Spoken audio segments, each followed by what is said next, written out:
शिव जी है, गणेश जी, दूसरे भगवान और बहुत सारे भगवान हैं।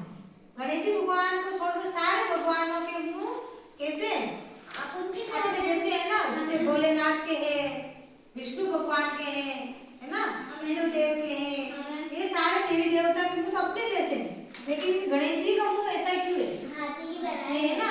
सूंड क्यों बनी है? देखो सूंड दिख रही है ना। हाँ मैम, सूंड दिख रही है ना। तो बताओ ऐसे क्यों? बताओ, मैं आप बताती हूँ आपको क्यों ऐसे, बताओ। इसके पीछे कहानी है, कहानी सुनोगे? हाँ मैम। हाँ, एक बार क्या है, भगवान शिव और माता पार्वती, भगवान शिव और माता पार्वती क्या कर रहे थे? उत्सव मना रहे थे। उत्सव यानी त्योहार मना रहे थे, ठीक है। तो त्योहार मनाकर फिर वो अपने घर की तरफ आई माता पार्वती।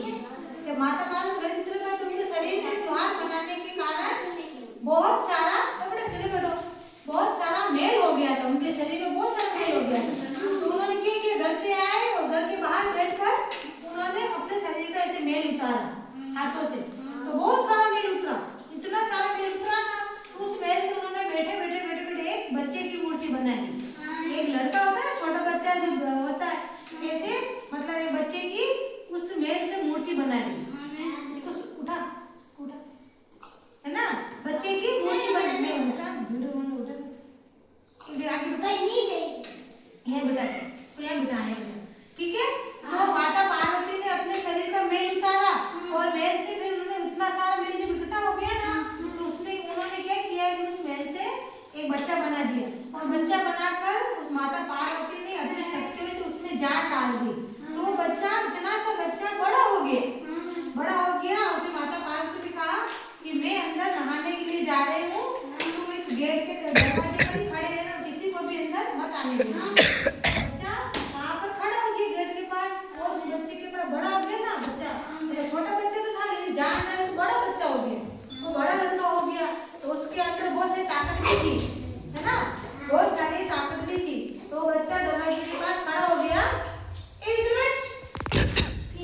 ना, शिव आए थे ना, तो भगवान शिव जब आए तो भगवान शिव ने क्या किया कि उन्होंने जैसे घर के अंदर आने लगे तो उस बच्चे ने रोक दिया। उन्होंने कहा क्या अंदर मत जाओ, मेरी माँ नहा रही है अंदर। और बच्चा तो भगवान के बारे में जानते ही नहीं था, भगवान शिव के बारे में कि माता पार्वती के पति है ये, तो उन्होंने रोकना चाहा। उसके बाद बहुत सारी माता पार्वती शक्तियाँ देती थी, तो बच्चे में इतनी ताकत थी, वो भगवान को रोक रहा था। तो भगवान शिव को बड़ा गुस्सा आया, तो उन्होंने त्रिशूल से उनकी गर्दन को काट दिया, उस बच्चे की गर्दन काट दिया और वहाँ फिर अंदर जाने लगे। तभी माता पार्वती नहाकर बाहर की तरफ आ गई थी। बेटा सिर बेटा, माता पार्वती बाहर आके देखा तो उनके बच्चे की गर्दन तो भगवान शिव ने काट दी। तो माता पार्वती रोने लगी और कहा ये तो मेरा पुत्र है, आपने इसकी गर्दन क्यों काटी, मुझे अब मेरा पुत्र जीवित चाहिए। तो सभी देवी देवता वहाँ इकट्ठे हो गए। उन्होंने कहा आप कैसे जीवित करेंगे, तो मर गया, मरा हुआ बच्चा कभी जीवित हो सकता है क्या? नहीं हो सकता है ना। तो फिर भी माता ने कहा नहीं, मुझे तो कुछ भी करके मेरा बेटा जीवित करो। फिर भगवान शिव ने अपने जिनके साथ जो आदमी रहते उनको गण कहते हैं, तो भगवान शिव के साथ जो गण होते थे उन्होंने उनको बोला कि तुम दक्षिण दिशा की तरफ जाओ, उधर जो भी माँ अपने बच्चे को लेकर सो रही हो पीठ उल्टी करके, तो उस बच्चे का सिर काट कर ले आना, जो सबसे पहले मिले, है ना। मतलब समझे, जैसे माँ बेटे सो रहे हैं ना, तो माँ का मुंह तो इधर साइड होना चाहिए और बेटे का मुंह इधर होना चाहिए, ऐसा बोला उन्होंने।